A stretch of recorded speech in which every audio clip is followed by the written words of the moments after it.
Kia ora koutou e te whānau. Welcome back to another edition of Big Hero News. And look who it is. Look who it is in big screen, in full screen. Big fucking Chewie. Looking at something else, expecting you were going to throw to me, but you just put me up there in big. Oh, you know, that's basically we can stop the show now, Chewie, because they've all seen you and they've all been waiting. How the heck are you, Governor?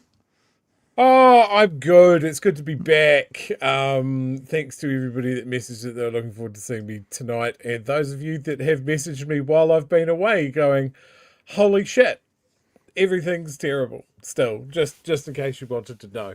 I was, of course, over in the UK where everything is terrible is kind of the default setting now, I think, more or less. I had this hope that maybe we'd have all of the world's problems solved by the time you get back as a little gift, but we couldn't quite get it done. We tried. In fact, you might actually say things are worse. One day we'll pivot to what we always wanted this to be, a movies TV channel. And punk channel just reviews. Review things. Yeah, exactly. But not yet. Not yet. It's lovely to have you back. We all want to hear some stories from yonder. Maybe what we'll do is start the show. There's a little bit of housekeeping. And then we want to hear about, your experiences in an anti-Trump march and how was it after the We're All White British marches, whatever that one was called. The fight to fight to unwhite Britain, is that what it was? The fight to something like that. To whiten Britain, yeah. But look, I want to do this little thing to start with. You may not believe me, Whānau, when I say this, because I know I talk about Patreon and stuff a fair bit, but I really struggle talking publicly about the financial side of this. Like I do it, but I always am kind of going, oh.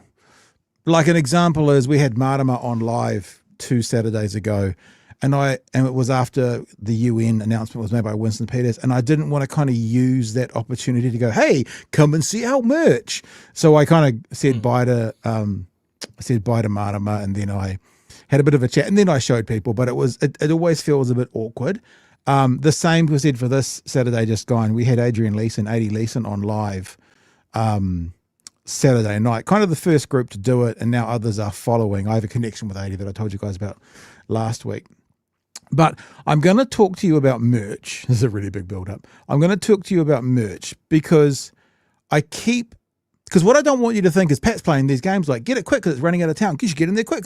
Because I've been saying we're going to move this new merch off, but there's this part of me where I go, I don't feel like we being the collective unit, have actually achieved enough yet when it comes to donating to medical aid for Palestinians.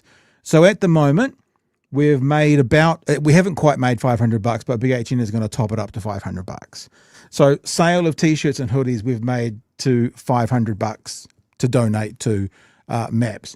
So what I'm going to do for this week, right, and I was going to be blunt with you, is I want to sell as many as we possibly can of any of the merch that's in there. And what we're going to do is for every hoodie that gets sold, no matter what brand it is, we're going to give $10 to MAPS. You're going to give $10 to MAPS through your pledge, and we're going to give $10 to MAPS on behalf of BHN. So for this week, we're going to leave it in store, but what we're going to do is we're going to make a $20 donation for every hoodie sold and a $10 donation for every t-shirt sold. And again, I'm really uncomfortable. It makes me uncomfortable that people could be thinking out there, oh, they're just trying to sell more shirts.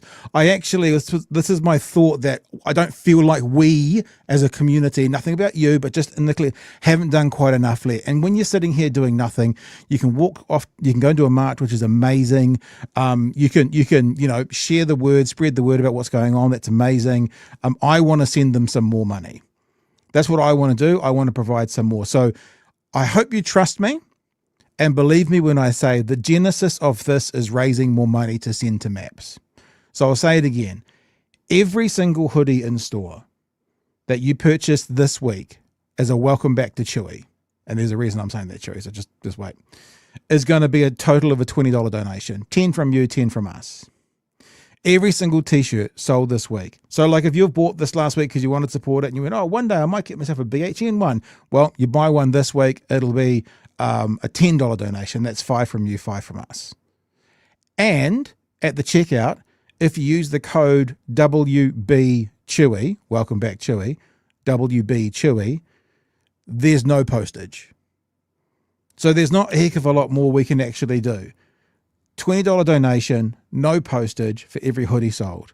$10 donation, no postage for every t-shirt sold for this week.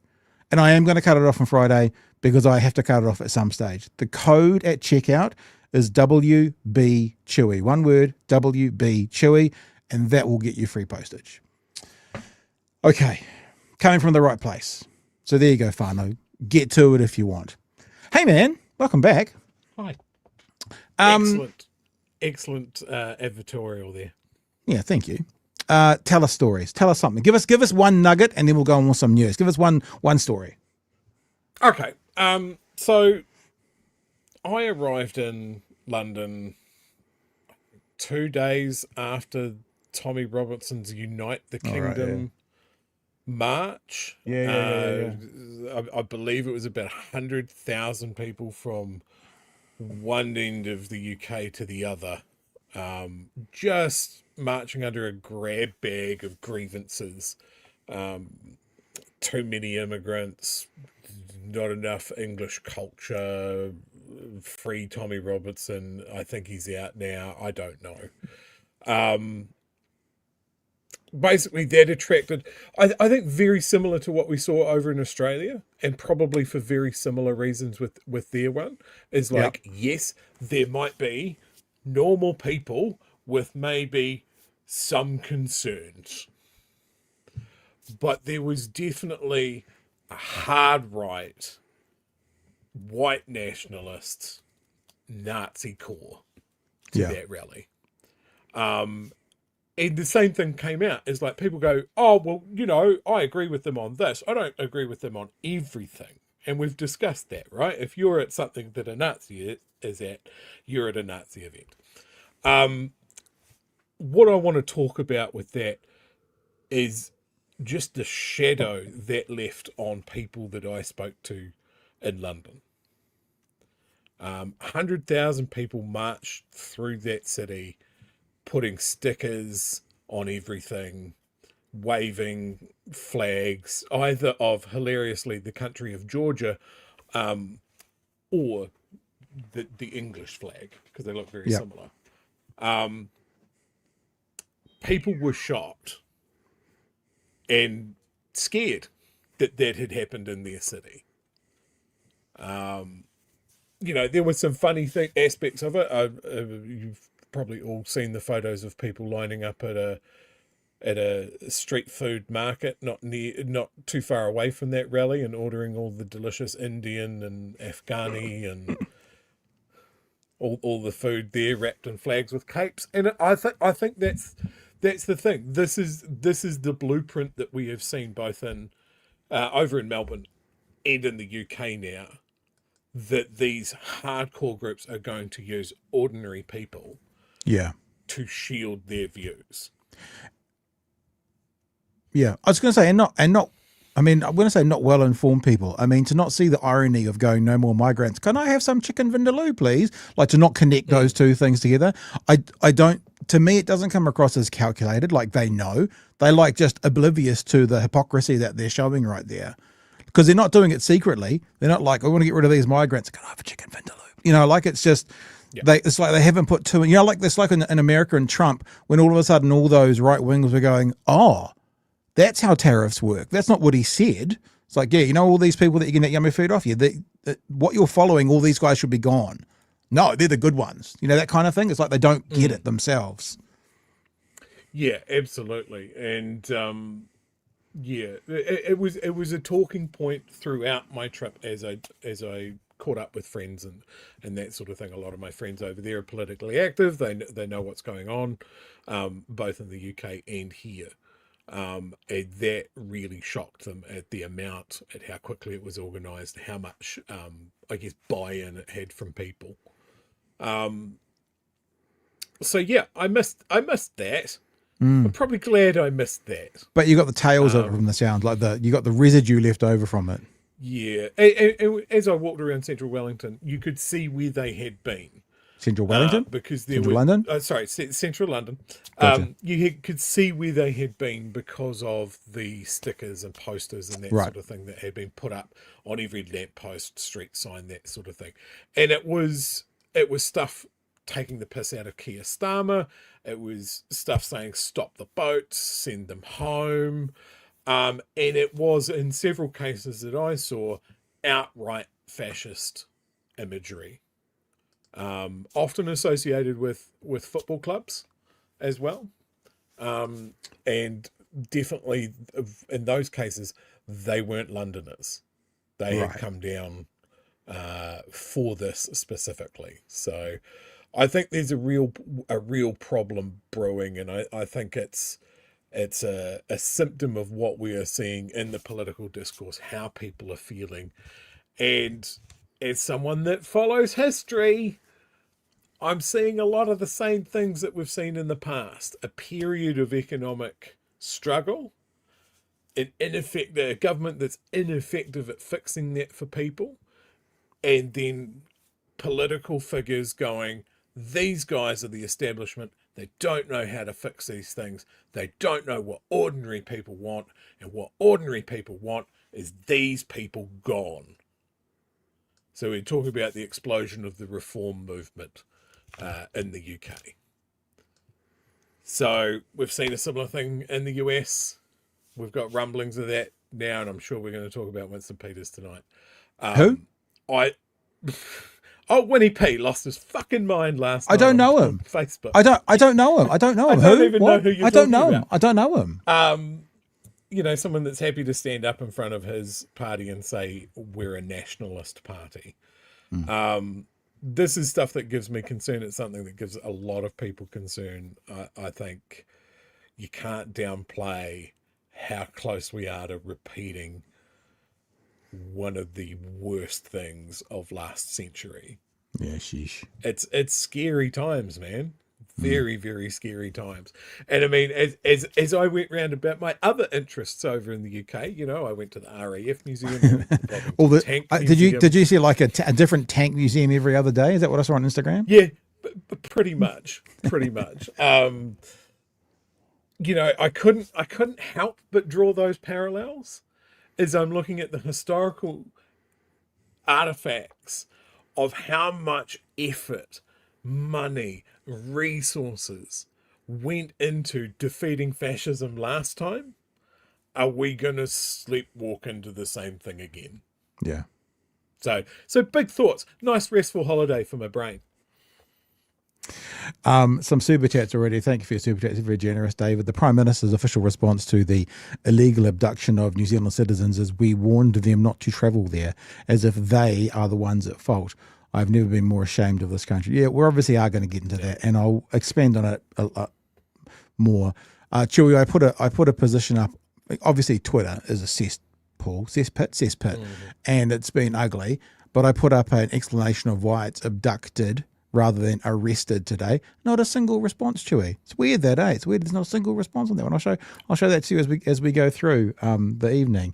Here you go, Chewie. You're returning with Gold has been doing this every single day. The countdown to the election. The latest possible day that the election can be is 430 days at most remaining. I'm sure it'll be a lot sooner than that, but there you go. And Table Salt said something which I should have said. We said this for Women's Refuge, that if you don't want, if you don't need, or if you would prefer to donate directly to medical aid for Palestinians, maps.org.uk, I think, then just do that. That's cool. I normally would say that. From us, right? No, absolutely not. So if maybe you've just bought merch and you don't want more merch, or maybe you're just not interested in it, that's all fine.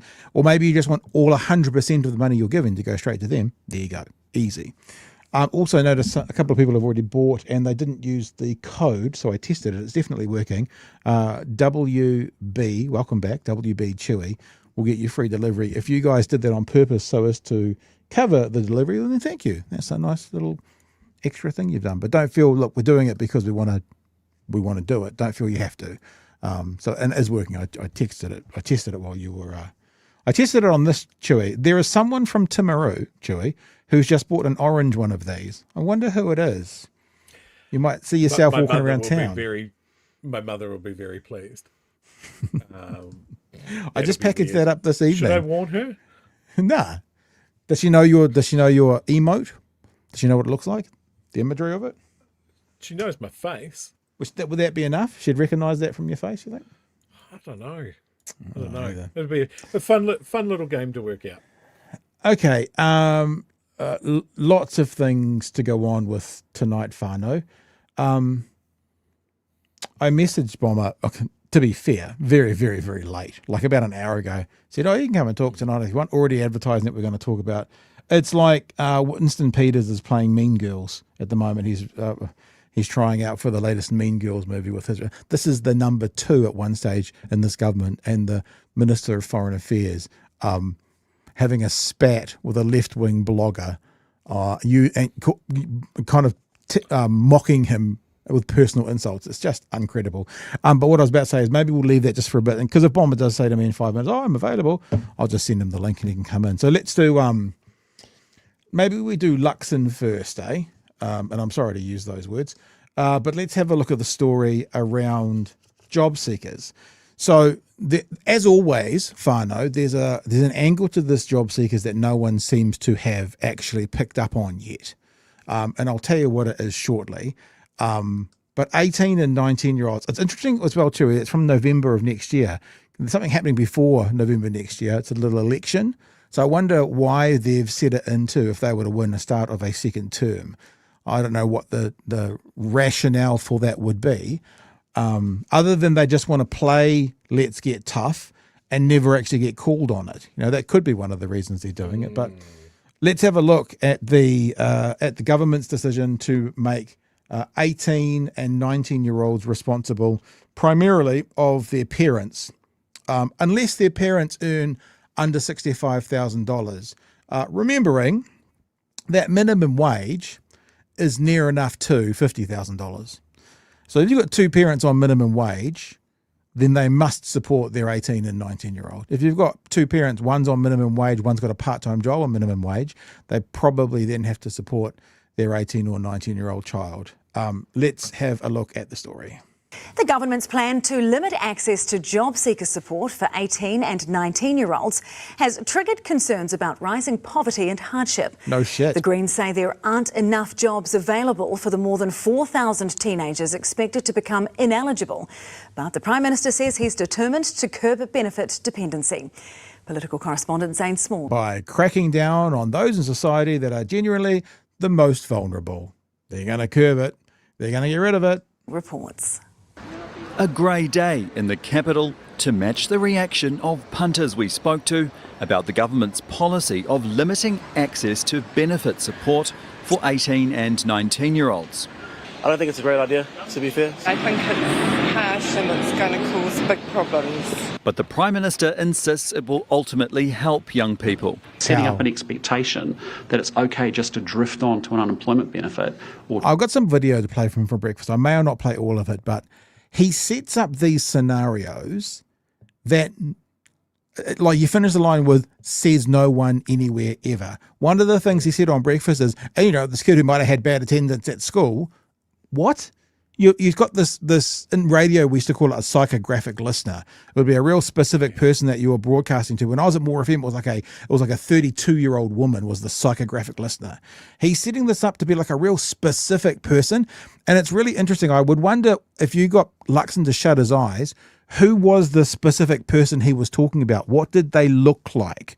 Because he speaks very specifically about a person like it's all people who are going to be on this. Setting up an expectation that it's okay just to drift on to an unemployment benefit or to Jobseeker is not right. We're not doing the right thing by New Zealand for the long term. From November 2026, 18 and 19-year-olds without dependent children will have to pass a new parental assistance test to qualify for Jobseeker support. If the applicant's parents earn more than $65,500 a year, they will not be eligible, and their parents will be expected to look after them. The salary threshold is quite low for parents, I think. Yeah, think about that. That's 2 part-time minimum wage salaries could get you there. You know, 2 people working 3 or 4 days a week on minimum wage would get you there. Those are the people who this government is saying, sorry, and he did say this in one of the interviews, you chose to have them. That's literally where he's at. Those parents having to support 18, 19-year-olds will put an extra burden on families who are already doing it pretty tough. I understand that the government's trying to reconfigure, however, for young people there doesn't appear to be, and as I live in Wellington, particularly in the Wellington area, work for them. The unemployment rate in Wellington has been rising over the past year. For example, the largest portion of the public service workforce is in the capital. And the latest data from the Public Service Commission shows there were about 2,000 fewer full-time employees in March compared to the same time last year. The truth is that there's simply not enough jobs for young people out there at the moment. The government should be focusing on creating jobs as opposed to punishing young people. To encourage young people to find work, the government is introducing a new bonus payment of $1,000 for eligible 18 to 24-year-olds on Jobseeker support who stay off the benefit for at least 1 year.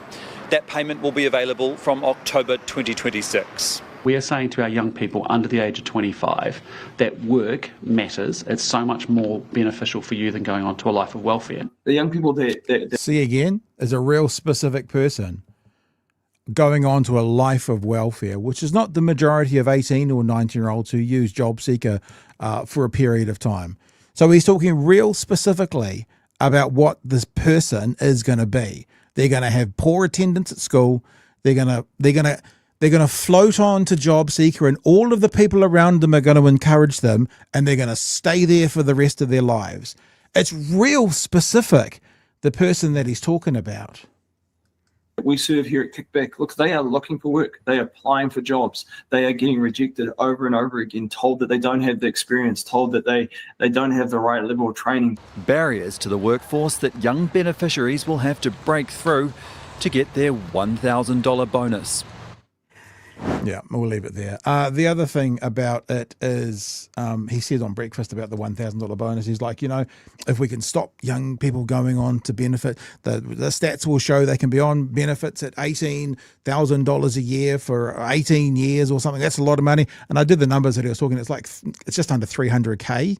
And he's like, here's $1,000. Like, even if you were doing this like a business thing, and even if someone was like jerry rigging the system, do you think offering them $1,000 is going to get them to go, oh, yep, well, I won't take that 300,000 other dollars then? Like, even their solution of that seems bloody stupid, Chewie. But you're welcome back, Chewie. Welcome back to the commentary. The bald-headed ball is yours. This has been so drearily predictable. Yeah. From the start of this government. They don't want us to call it this, but they have been doing austerity. And everything that we know to be true, to be provable, that happens every time a government goes down the line of austerity measures, everything that we know will happen has happened. So they've tanked the economy. Yep. They've laid off a whole bunch of people in the terms of like, we've got to tighten our belt. Times are tough. Okay. So they've put the shits up everybody in this country to the point where either their wages have come down, their costs have gone up, whether it's food, power, rent, childcare, transport. It has all gone up. Nobody is getting a pay rise to keep up with that.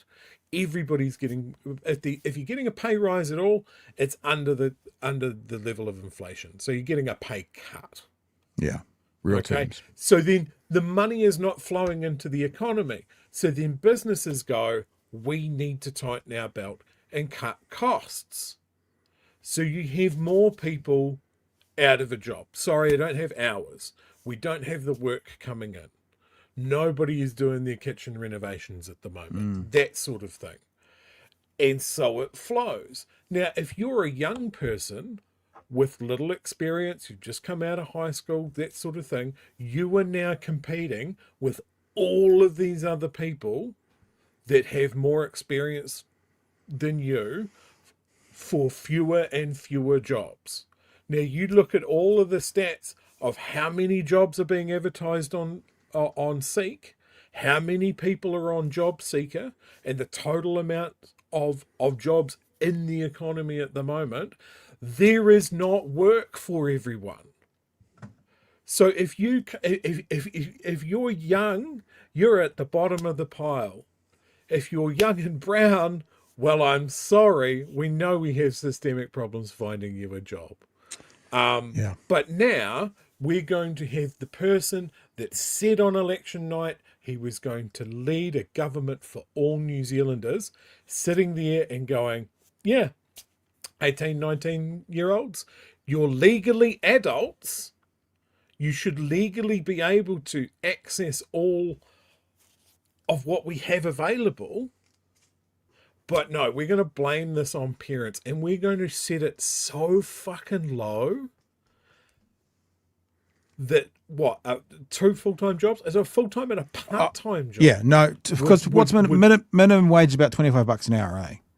Yeah. Pretty close to it. So 25 times 40 is of course 1,000. So 52,000 a year is about minimum wage. So, and they're saying 65. So basically minimum wage full-time salary for the, let's just be 1950s family here, for dad, and mum working a weekend day. And you're there. Wow, that's low. You know, there's, and again, he's painting this idea of like, oh, well, if you've got a young person that can't get a job, then they're playing PlayStation. You know, they're useless. You know, every other resource that they've taken away, apprenticeship funding, they have taken away funding from polytechs, they've taken away those pathways. Like, you could sit there and go, you need to be earning or learning, you know, one of them, but that's not an option there either. Well, and they've also taken vocational training, and they've also taken away first year free. So this is the time when we talked about first year free of tertiary education, last year free, and they're saying, well, go train. So what they're saying is there's not jobs for you to get them out there, so go and get into debt instead, because there's no first year free. Now, if first year was free, like earn or learn, fine, because first year is free. But now first year is not free, so you can either have your parents support you, who are a full-time worker at minimum wage and a 2-day-a-week worker at minimum wage threshold, pretty much, or you can go and get into $8,000 to $10,000 worth of debt for your first year. Because I don't want to spoil this for Mr. Luxon. It's a little secret here. If you're under that 65K average, or if you're in or around that for two parents, you probably haven't got money put aside to pay for your kids' first year of university or polytech. It's probably not there. You see what I'm saying? So, I mean, look at another thing. Traditionally, when times are tough, what's a good job? Get into the trades. You know, something that I think has been overlooked for years, of like, university doesn't have to be the only option. Not everybody is set up for university. Not everybody needs a degree, but we do need people to make things, right? What else have we lost over this year? 20,000 tradies. Those are your small business owners, the people that might take on an apprentice. So the people that would have done that and accessed the apprenticeship framework that National has taken away, they're not even there to do it either. So now we have this death spiral going on that this government is just blaming on PlayStation. It is something that plays well in Facebook groups. It is something that plays well with one of the crunchies in the chat that I'm seeing go around going, well, it's not first year free, it's taxpayer funded. This is the thing. When a government looks at austerity as being a way out of tough economic times, it is provably, you can point to it whenever any other country has done it, it is provably the wrong thing to do. The government should spend money when times are tough because they can get that money cheaply. Our debt loading is low. No matter what Nicola says, our debt loading is very, very manageable. And it's manageable so you can go, shit, the economy's fucked at the moment. We need to spend some money and energize that economy, and then we'll take the foot off the gas when things get good. These guys are economic incompetence, and they just can't see that messaging, and all they're doing is doubling down on punching down on a group that can't defend themselves. The benefit of spending that money now is that those people get that education, they get that job, they start spending money in the economy. It's good for business. You get it all back in tax over a term.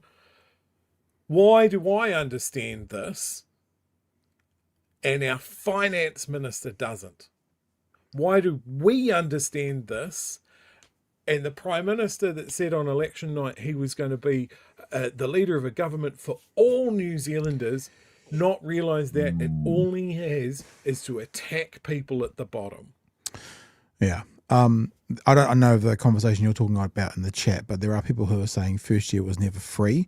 If what they're saying is because someone's got to pay for it, there's also the opportunity of people are saying it wasn't the case. I just wanted to say, this is from this year, the Tertiary Education Commission administrators, the first year free fees or fees free tertiary education and training policy. The government has announced that free fee for the first year of study and training will finish at the end of 2024 and be replaced with the final year fees free scheme.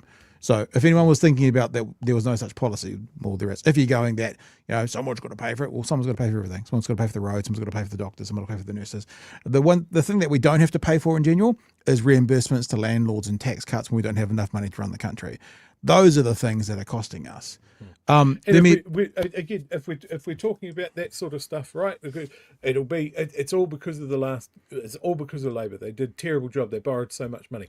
Again, our government has borrowed more money than Labor did during COVID. Once in a generation sort of challenge, they've done that. And they have spent this entire term going, I'm sorry, we don't have money for nurses. We don't have money for police. We don't have money for doctors. We don't have money for teachers. We don't have money for schools. We don't have money for hospitals. It's all too tough. The last guy's left us such a shitbag. First cab out of the rank, tax cuts for landlords. Empty our piggy bank. We are going to buy helicopters and we are going to buy missiles, and our defence minister is going to say, if the money is needed, then we will find the money, which definitely sounds like the piggy bank is open for some things. Yeah. But it's for toys, not people, not critical infrastructure. Yeah, it's for bumper stickers come the next election. Here's a clip from this morning. It's only 30 seconds, but I just want to reiterate this thing about who is he talking about, because he is quite specific. And I was like, if we got him to close his eyes and picture who he was talking about, I wonder who that would be. We actually don't want people sitting on welfare. We want to get people connected to work.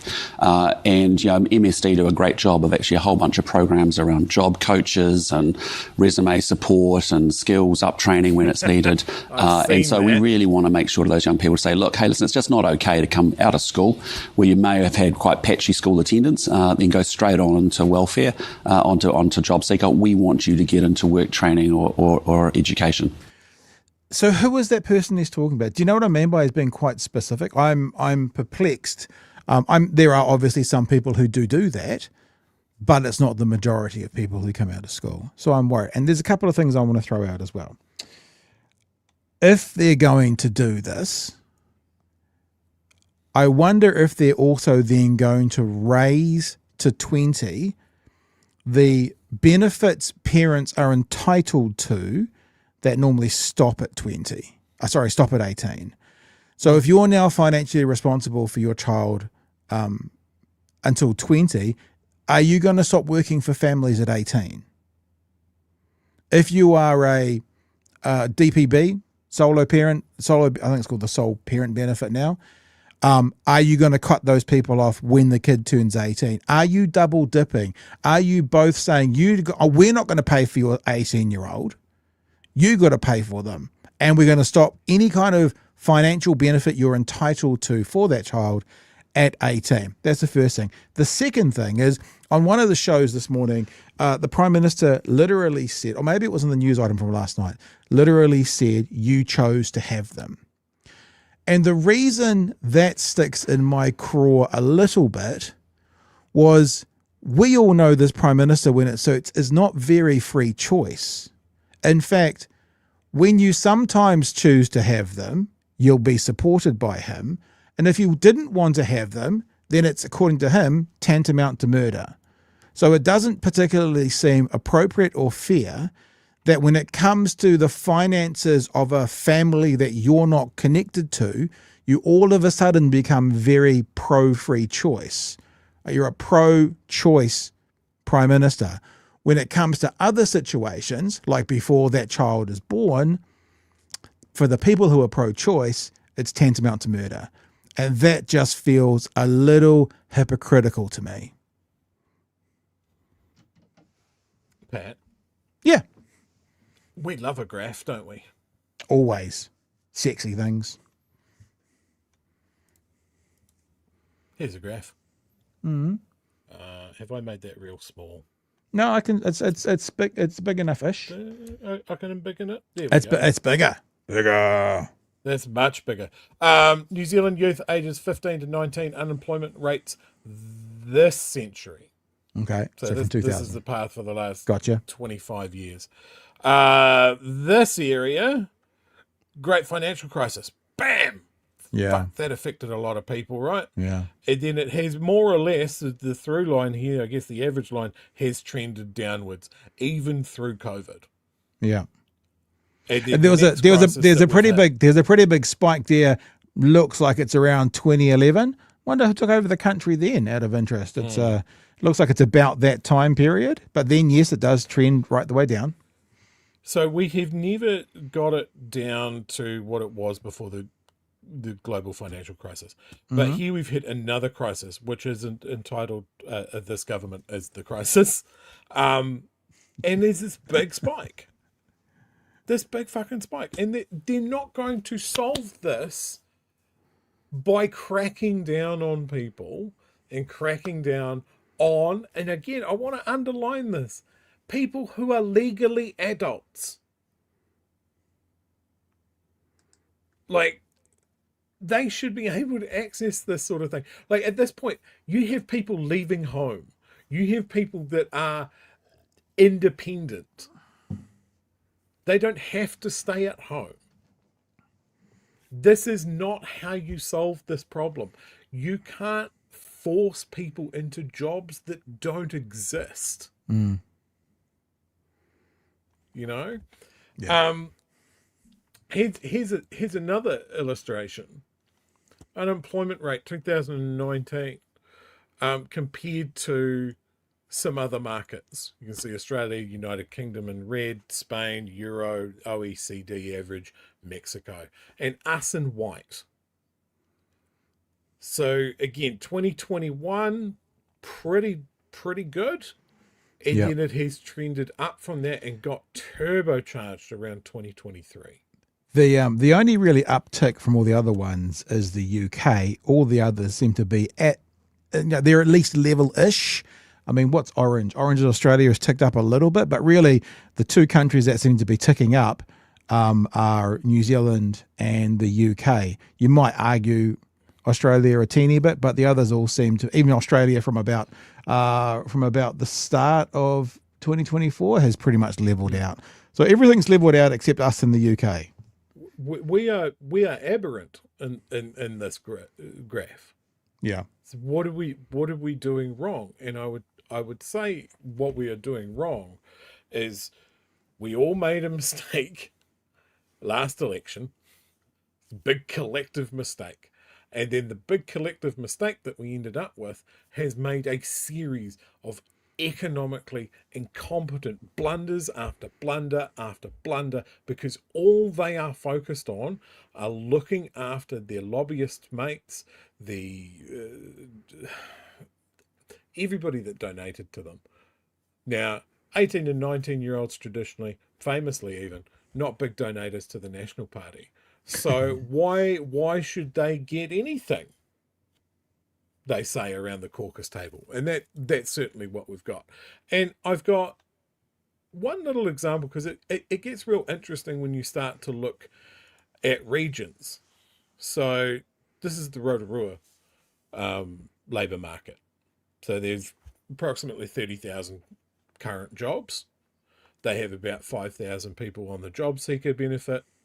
And the total job vacancies at the moment? Basically zero. Basically. Nothing. That's so where are they going to go? Yeah. What are they going to do? And this graph, with some changes, is the same whether you look at the far north, Wellington, Southland, all of these things. You can't force people into jobs that don't exist. Yeah. And then blame them from it. You're making, again, adults responsible for the economic crisis that they didn't create. Yeah, let's do some super chats. In the ballot says, so will drinking age be up to 20? Age be changed as adult lifted to 20? Age for ciggies going up to 20? Working for families up to 20 as well. Yeah, exactly right. And to be fair, every government that's been in my lifetime has missed a really big one. My argument was always, because to go to university, you're not considered an adult till 25. So basically, the universities and the government, all government so far, will stop a 21-year-old, not stop, but will take a 21-year-old's parental income on whether they can get a student allowance or not. It's ridiculous. Yeah. They should make it all one number and go for it. Everyone should be adults at, split the difference, 19, 18, 20, whatever. And then at that point, they should get everything that's entitled to an adult. And, they're no longer children. But then that also brings up something else, Chewie. What happens if a 17 commits a horrific crime?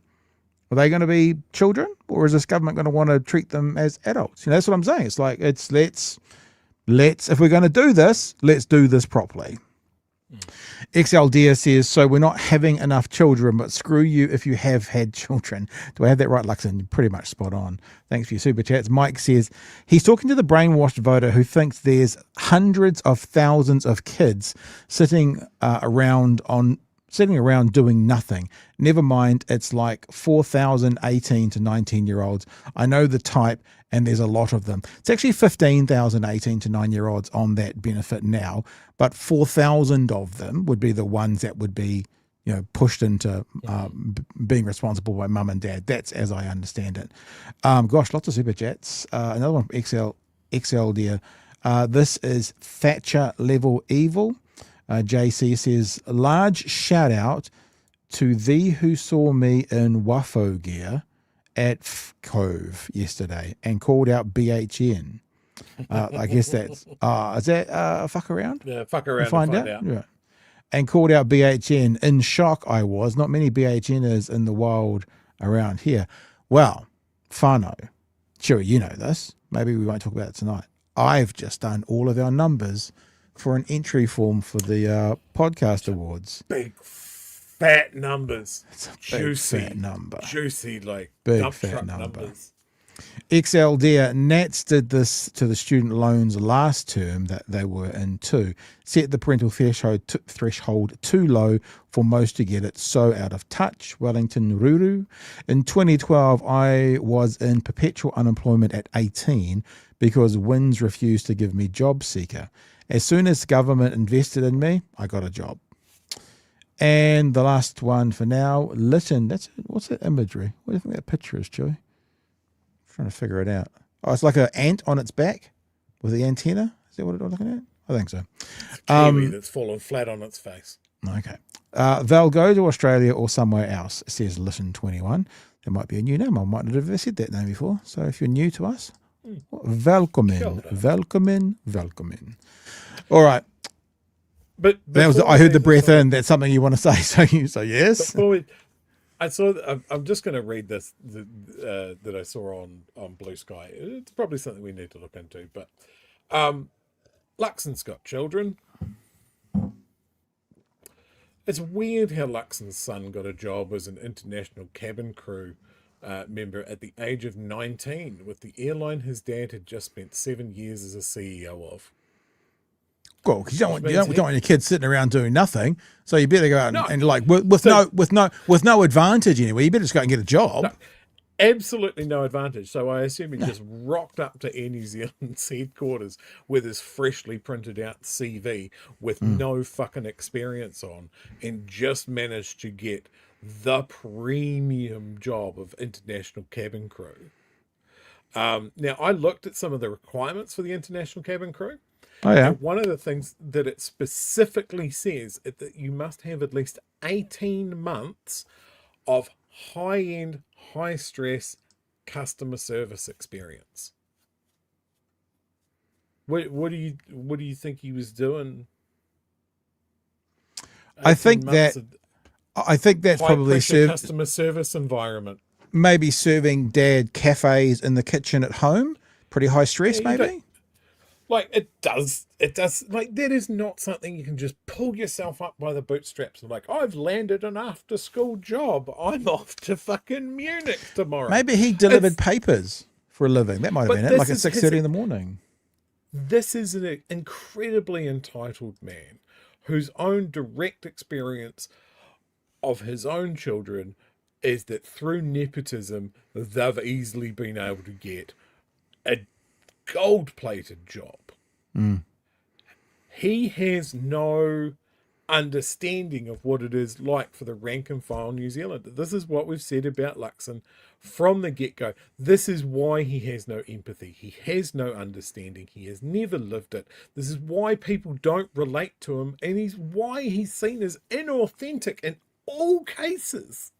We need to get rid of this guy. And this is the exact example when we say, many people in this world who think they've hit a home run don't realize they started on third base. Now, it's a sporting analogy. There's three bases, and then it goes first base, second base, third base, home. So if you start on third base, you're only one step away from getting home, rather than the people who have to start on home base and go all the way around. Or, let's be honest, the people that are sitting in their cars in the car park of the stadium and can't even get on the field.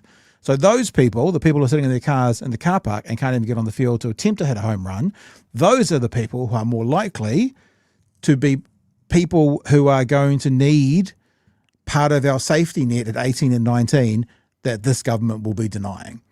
Because you know what? If Luxon's kid was 19 and couldn't find a job, fair enough. There's not one out there. Maybe he couldn't. There's no worries with the finances in that household. Very different story. For everyone on Facebook that is relating their very helpful advice from when they got a job in 1982, 1974, even 1995, your advice is not relevant. You've prompted me to play one more clip. I'd finished doing Luxon, but he did literally go when I was a kid. When I was a kid, it was so much tougher. We walked uphill both ways to school and home again in bare feet in the snow. They've been looking for work. They've actually put in hundreds of applications, but they're not able to find it out there. Yeah, I'd just say to you, I know unemployment's ticked up a little bit. It's just over 5%. If you look at unemployment over the last 15 years, that's, it's quite a bit lower than what it's often been over that 15-year period. So it's not like when I came out of university, we were at, 9% plus type unemployment, I remember. Oh, when I was a kid, it was so much harder to get a job. So it's not, our actual long-run unemployment rate's, within of what it's always been. There is work out there. I was up in Dargaville the other day, talking to Coomera, sector up there. So have you got that? 18-year-olds in Dunedin, get up to Northland. Sweet as. Pick some pumpkin. Pick some kumbara. All good. Desperate for young people, but they also get young people coming and not sticking at the job. And what we've got to say is, we want people. Here's the thing, yeah? So what Luxon's saying is that's a problem with the young person. What I'm wondering is maybe that's a problem with the job. Like, let's hear more about this job. Luxon's like, they come to pick kumbara and then they won't stay. Okay, let's look at that. Why? Why won't they stay?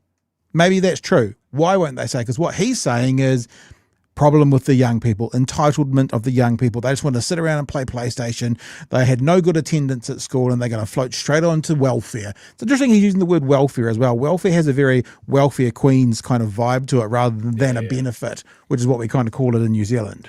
To get connected to work, and young people in particular, because it teaches you to show up on time, be part of a team, build a work ethic. Become part of the working machine that we can then manipulate as the people who own the businesses, become a part of that grind, do what you're told, stay in your place. All those good things that are part of shaping character and also connecting you to more possibilities. So, and you build skills in the process. So, that's, I know it's a bit of tough love, but, the point is we need to reset the expectation that, we have rights and responsibilities in our society, and it's just not good enough for New Zealand, let alone for those individuals that we care deeply about, to actually just consign them into welfare and say, that's your lot in life for the next 18 years. Well, I'm sorry, I'm not accepting that. Yeah. That we care so much. Again, who are you talking about? Who is the specific person that we're consigning to welfare for the next 18 years?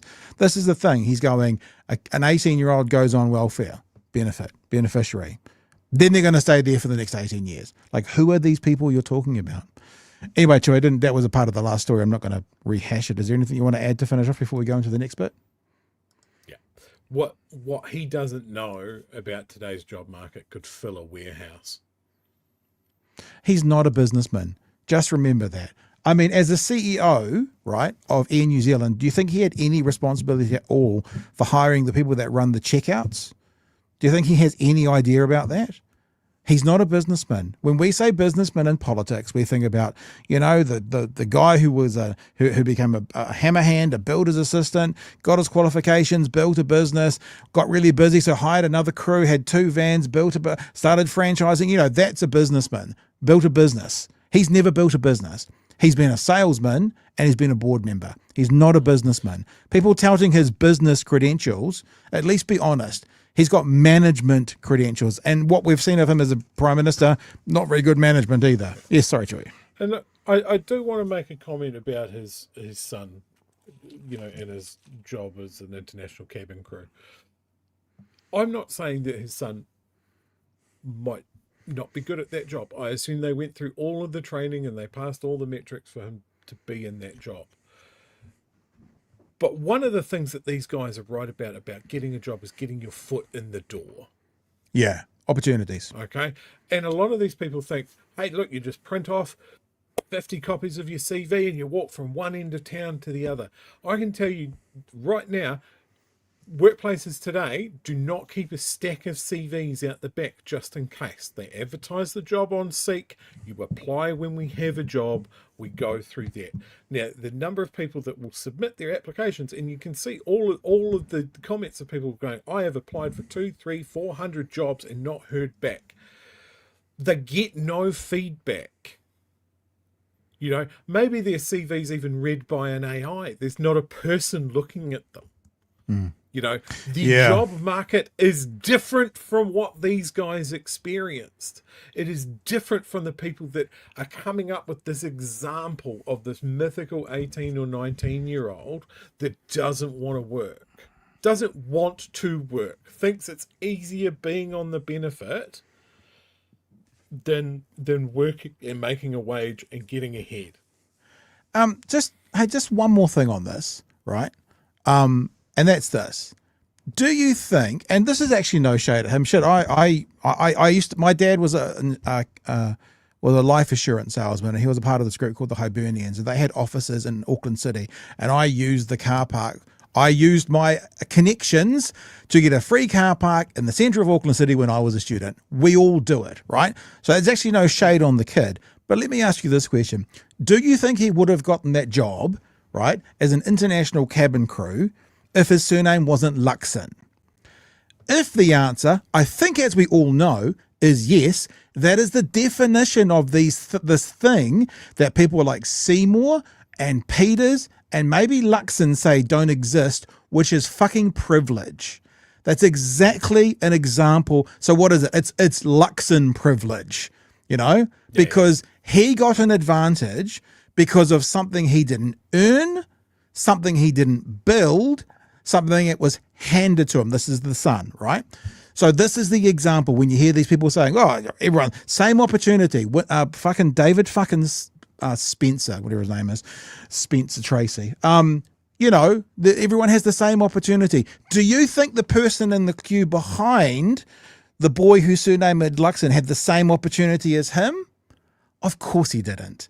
Please, can we stop this bullshit? Please, can we stop it? And please. As we move on from the story, I just want to say, Gary, this is for you. Carry on, Pat. Oh, okay. A couple more of these. In the ballot says, we need leaders like Michael Hill, not like Luxon. Does that mean you just want the leaders to die? Is that because of that? Maybe? No? Yes, no. Hey, Luxon. That's a good laugh, Drew. Hey, Luxon, you're not good enough for New Zealand. Yeah, that may be true as well. Okay, we're going to move on now, Whānau. We are going to have a look at, I'm pretty sure there's been no connection there. What are you doing, Chewie? Did you have to fix something, did you? Was it the wrong way Flag around? was upside down. Oh, dear. Doesn't that mean you just, that's not inappropriate. When you put your flag upside down, that's supposed to be a signal that you are in distress. That would be quite appropriate for Palestine, wouldn't it? It would be, but it was bugging Gary, so I have to fix it. Some breaking news on this protesting outside Winston Peters story, which we'll get to in a moment. This is from yesterday, I believe. Oh, no, this is earlier than that. Still up. Oh, no, this is a different thing. Yep. Okay. Protesting outside a politician's home at night is not a protest. It's just a disgraceful and blatant harassment. Politicians all have families and children, just like every other Kiwi home, and our families don't deserve to be harassed and intimidated for any reason. New Zealanders' homes are supposed to be a place where we can all be and feel safe and secure. No one has the right to take that away. We have one of the most open, accessible, and tolerant democracies in the world, and people have every right to protest and express their views, but with that comes the responsibility to be a decent person. That's funny. You met the people you work with, and respect the places and times when you can exercise those rights. Get your megaphones inside and protest outside Parliament. If you think it's okay to harass families outside their own homes, you have just lost the moral high ground, your moral high ground. Now, to be honest, you know what I always do, Chewie? I always go, if this was a protest outside Chloe's house, we'd probably be going, yeah, we probably shouldn't be there. However, I have decided of recent times that one can have their cake and eat it too. If you're protesting on the right side of history, it doesn't have to be quite a parallel. And obviously the argument's going to be, Winston Peters, you just contributed to a continued genocide by turning your backs on Gaza, and you're worried about shouty people outside your house. I get that. I don't know if you have seen this, Chewie, but tonight vandals smashed the windows at Winston Peters' house, which I think we can all unreservedly reject and go, no. Because think now again, if that was any of the MPs you support and want to be a part of, so that's a no. That's a no. We're going to go into more about this because it involves Bomber and Winston again, but that's the initial story, protesting outside people's houses. If I had Winston here, I think I'd say something about that. What would you say? We'll send him it. He watches. Absolutely. Someone shouldn't have smashed in his window. That's bad. It's against the law, like very, very clearly. Now, just follow me here. Just extrapolate this out a little bit. Instead of a rock going through a single window of your house is hit with a 2,000-pound bomb. And luckily you survived that. So you leave that area because you have to. And you go and find another place to shelter. And then that is hit by a Hellfire missile. And you have to move again. And then you find somewhere else. And then that is drone struck. Right? And then you move again. Maybe you're in a tent with other people that have had to move. And then that place where you've pitched your tent is hit with a 1,000-pound bomb. And then that continues for 3 years. And then on the other side of the planet, there's someone that goes, don't know if it's our place to be involved. We're small and very far away, and this seems to be something that we're not sure is a is a priority, and I think New Zealanders will be proud of the stance that we've had, that someone's house being attacked is just not in our purview. We can't tell if this is right or wrong, so we're just going to stay out of it. Does that analogy work? Yeah, Not sure. and you obviously you missed heavy-handed. You missed the conversation last week, but the whole if not now, then when? Come on. Prime Minister spent a whole month saying it's not a matter of if, but when. Well, why isn't that when now? And the answer is there is no answer. So very much like October 7th, yeah, I do not condone whoever threw this through his window. But you know what? I understand why it happened. Yeah, and like you say, it's a crime. I mean, it's a crime. Shouldn't be happening. Crime shouldn't be happening. But then again, as you're saying, crimes on the other side of the world shouldn't be happening, and we should be doing. We're going to get to this in a minute with Chloe's speech. The government is actually duty-bound by law to do everything it can to protect New Zealanders who are currently in Israel and also prevent a genocide, and they're not. So Bomber got involved in this conversation. This is obviously before that smashed window was tonight's news. Bomber got involved in this conversation and he said, "Oh, no, you don't, Winston. You sided with genocide, so protests outside your house are totally legitimate. You sad old Zionist coward." What I like about Bomber is sometimes he's subtle and you're not entirely sure what he really means. Like, I mean, what could you read into that? Part of the message says this, part of the post, I should say. There needs to be weekly protests outside Winston House, not less. When it comes to genocide, the front line is everywhere. If you're serving a National Act or New Zealand First MP food, make sure you spit in that food, because when it comes to genocide, the front line is everywhere. See a National Act or New Zealand First MP out in the wild, make sure you yell out Zionist, coward or war criminal, because when it comes to genocide, the front line is everywhere. This government decided to side with war criminals. It is our duty as citizens to ensure that they are aware of our contempt. More protests outside Winston's house, especially now because we know he hates it. When it comes to genocide, the front line is everywhere. Winston put New Zealand last and Israel first. So, no area for sort of wondering what Bomber had to say. So old mate Winston notice he said several things, like keep protesting. He said several things like call them Zionist cowards. Winston didn't have a problem with any of that stuff, well, at least according to his message. He's really zeroed in on one point, hasn't he? Martin Bradbury just called for people to spit in politicians' food in his latest offensive, profanity-ridden rant of a blog. Isn't that, don't you mean to say free speech? Isn't that what, in his use of free, isn't that what you're supposed to say, free speech? And then he lists the spit in the food. This is how disgustingly low in the gutter the extremists on the left have become. Just close your eyes and think about someone talking like this, who says this is extremely low, the extremists, the far left radicals. He has proven just how violent and divisive the far left truly are. Bradbury knows this is not only a morally reprehensible thing for anyone to do, he just doesn't care. Remind me about this line, because I want to come back to the he knows. Bomber knows. We've seen the rise of the political violence around the world. So now he's trying to use the Charlie Kirk shooting to parallel it to someone spitting in food, it would seem. The political violence around the world and this type of horrendous encouragement of people to act against politicians in this way is dangerous. It's only a small step from justifying spitting in someone's food to justifying something more violent. Bradbury might want to justify his ill-informed gutter rants, but most Kiwis would call it deplorable encouragement of a crime. Deplorable encouragement of a crime. It's not only about having different views or opinions from these extreme lefty losers anymore. It's about acting out violent, hateful actions against anyone they disagree with. We don't want this type of extremism in our country, but it seems people like Bradbury are simply hoping for it. P.S. If anyone wonders, it's any wonder no one read Bummer Bradbury's crap. There's nothing but an arrogant, overweight, ill-informed, hopeless, bearded bludger wannabe. I think that should be a t-shirt. That'd be quite a good t-shirt, actually. Ignorant, overweight, ill-informed, hopeless, bearded bludger wannabe. That'd be quite good down the centre of a t-shirt, don't you think? But he didn't finish there. Let me go on to the next one. He goes again.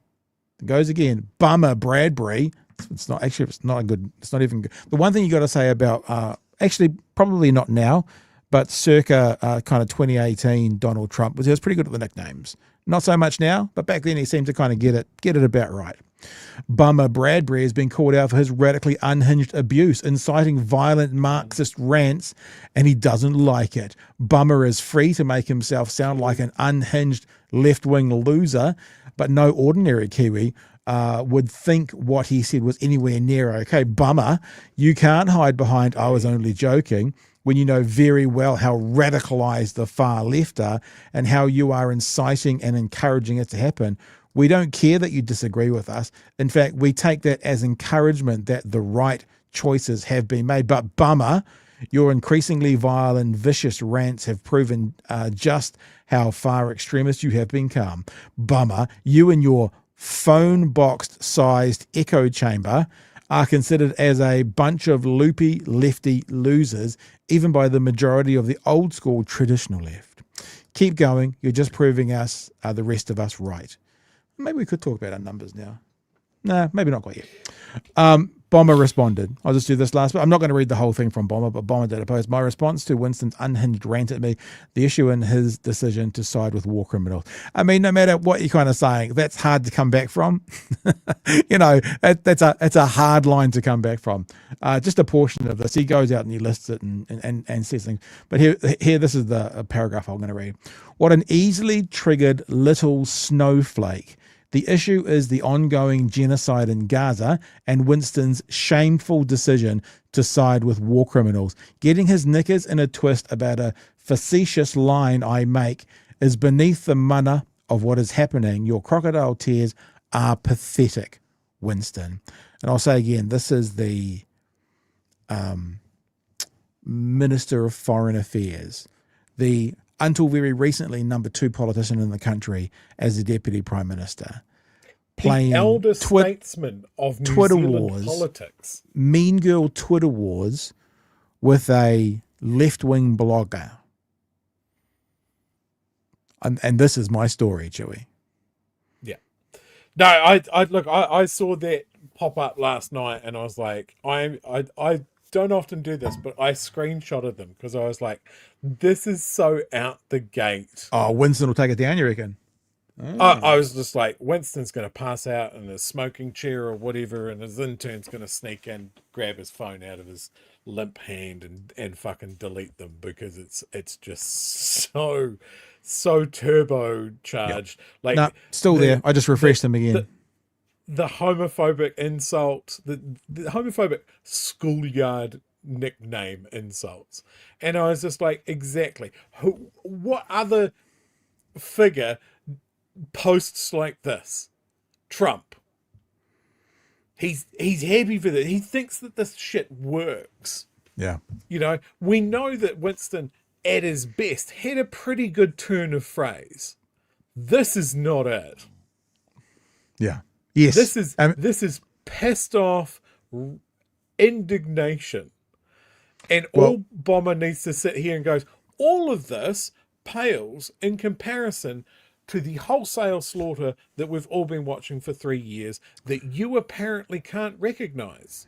Yeah. And we had Debbie Nato-Apaka last week, maybe on Wednesday.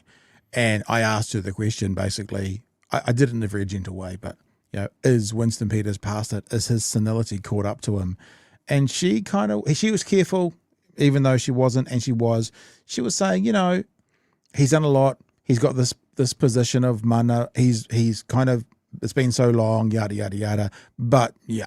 And she pointed out that he doesn't do any long speeches anymore. If anyone's going to do a long speech, it's Shane Jones. Winston won't do them.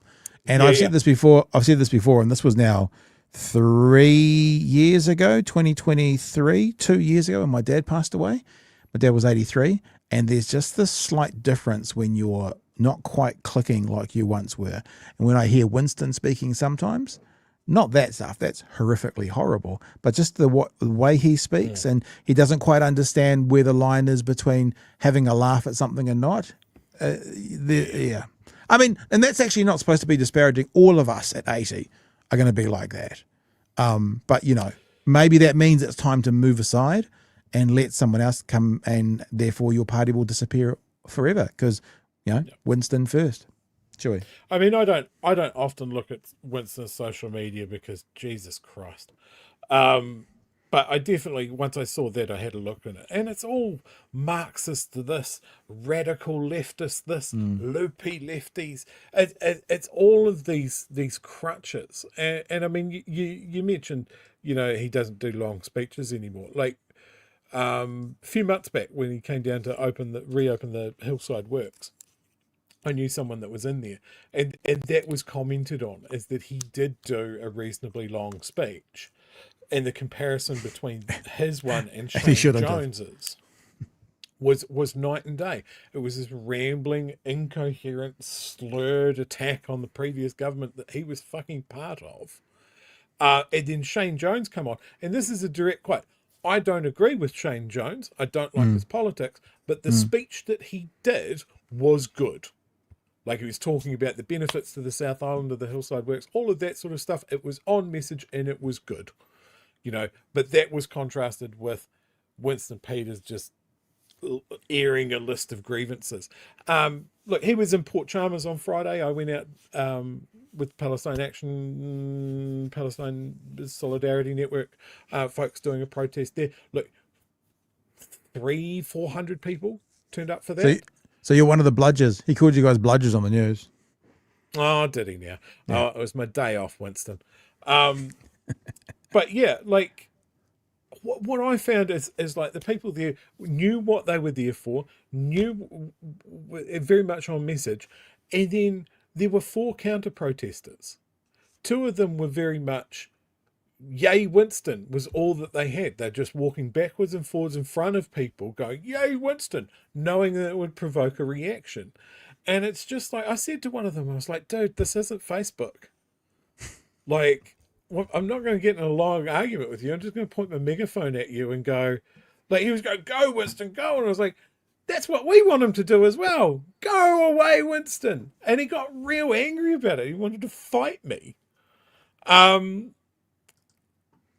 if he's talking about echo chambers, apparently Bomber's got a, what is it? Phone box, shoebox Phone box. size. Do you want to do our numbers? We'll do them now. We'll tell people. Yeah, I just want to say, if Winston wants to talk about his numbers, I'd be curious to see what his authentic numbers are. The ones that aren't botted accounts and stuff like that on Facebook that he's just sitting there, everybody seems to agree with me. We're doing the right thing. So I'm preparing an entry award for the awards, and I wasn't aware of this until I did it, but I've done it. I'm going to share with you very quickly because we've got one more story to do, but because it's come up, Winston talking about a phone box size echo chamber. I mean, obviously us and Bomber will have a large Venn diagram over whatever it's called, overlap. And I'll be honest with you, of these numbers, I had to estimate some of Facebook because Facebook would only let me go back to the start of this year. So therefore I've taken an average of months and added that on for the ones that weren't, to make it 12 months. But that's the only one that I had to have an estimate for. So in the last, in the 12 months from August to August, because that's what the podcast awards are for, before 31st of August. For the 12 months from that, YouTube views were 4.1 million. Sorry, 4.1 million. A million with an M. 4.1 million, yeah. Views, yep. Damn. Did I say YouTube or Facebook? What did I say then? I heard YouTube. Okay, because I was looking. Okay, so that was YouTube, 4.1 million. Facebook, 4.4 million views. TikTok, 1.3 million views. Twitter views, 850-ish thousand. Downloads of audio and podcasts, that's like Apple Podcasts, nearly 200,000. So altogether, BHN views for that 12-month period, 10.9 million views. That's 911,000 a month. That's 210,000 a week. That's generating across all platforms. So that means including the clips and all that kind of. So people seeing a show, one like portion or entirety of one show is 42,000 views per episode. It's echo chamber. We'll share those with you properly when I finish the document, but that's what we're at. So if you are a patron, you're getting a good return, whānau, because then there's also the then it's also the Gary Painda work, and it's also the Craig Rennie work, all coming out of that. So, think about it that way, 42,000 views per episode. That doesn't mean every episode is seen exactly 42,000 times, but that means a TikTok or a YouTube short, or all of the videos together from that episode equate to 42,000 views per episode. I was surprised, as were my colleagues and my hosts, who when I send them to, they were like, whoa! Yeah, I was like that as well. But that's what we are, guys. And that's why when we phone people up now to say, do you want to come on? They know who we are. And it's because you guys watch and share. That's what it's about. All right, Jews, are we good to keep trucking? Or there's some super chats. There was just one question there of how close we are to 20,000. Yeah, we're not quite there. We weren't. It's like 50 away. Pretty close. Yeah. Pretty close. Do you want the exact number? If I refresh, 19,935. So we're 65 away. 65 away. We do if we do about 500 subs a month. We used to be 1,000 subs, but there's going to be a what do you call it when you get to maximum capacity? Like a plateau. Plateau. So 500 a month. So that's what, 15 a day, give or take. So 3 or 4 days, probably by the end of this week, unless people get in there now and get onto it. New nickname has entered the chat as well. Whiny Pieces. XLDS says, so Winnie didn't write any of those, right? Yeah. No. If he doesn't, then I'm even more concerned about who his social media people are. Didn't Winnie maybe he run does it on on a typewriter? Maybe. And maybe. MNZGA. Mega New Zealand, is it? MNZGA? Make New Zealand great again. Gotcha. XLDR, a pretty big phone box, must be a TARDIS. Or it might not be a TARDIS. It might be a TARDIS that they used to use, or a TARDIS that they've replaced. Do you know what that's called, Chewie? Like if it's a new TARDIS? You know how like if you return something, what kind of TARDIS could it be if you're like if you're getting if it's a maybe Winston Peters is no one's going to get it, so I won't get in trouble. Falling into this trap. You know what? But the only thing I can think of would get me in trouble. So I know that's what I'm saying. That's what I'm saying. Well, then I don't understand. No, neither. Not at all.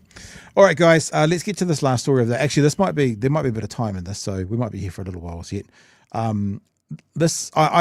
want to play. I've got the story, right, from the news, but I actually feel like this community, wants to hear from these guys in more detail than just the 30-second snippet on the news. So let's have a look at this. The Greens held a press conference today with the families of the 3 New Zealanders being illegally detained, who were abducted by pirates. Remember, international waters don't have jurisdiction in international waters. You are a pirate. And let's have a look at what happened. So it started off pretty cool, actually. It started off with the sort of opening statement. Māori there. My prayer this morning is that although we are the furthest nation from the genocide happening in Gaza, our voices will be heard. My prayer this morning is that the people of America who support the genocide in Gaza will remember the words of Martin Luther King and rise up and be true to their creed, that all men and women are equal. My prayer this morning is that the soldiers of Israel will remember that the hatred in their hearts they were not born with. Yo. My prayer is that the people of Jerusalem will remember that when Salah ad-Din ruled Jerusalem, no Jewish people were hurt. That was the result. That was the role of the Crusaders who came from Europe. My prayer is for peace and the end of this genocide. Pai Māori Day. Succinct, to the point. Can't get much wrong with that. People spoke. Now, there's probably going to be some people who go, the New Zealanders of Palestinian origin. We should be showing them. Maybe we'll show everyone through the week. I'm choosing to show 80. We have a connection to 80. One of 80's first points is Sam wanted to make sure that the focus is on the Palestinian New Zealanders. So I know we're kind of not doing that, but yeah, I listened to all three of them. They're all amazing. We don't have time to play all three of them right now, so we're going to choose to play 80's one. And it's like 5.5, nearly 6 minutes. And I think it's worth watching it all because he talks about Sam. There is a part of this as well which the media isn't quite yet picked up on yet, and that is that the New Zealanders are currently being tortured. 80 said to me on Saturday night that they're being forced to kneel for up to 5 hours at a time on concrete floors. They're zip tied and they've got their hands behind their backs. They're zip tied. They're allowed no water, and they've got no bathroom breaks. And 80 said that to me, and I went, 80, that's torture.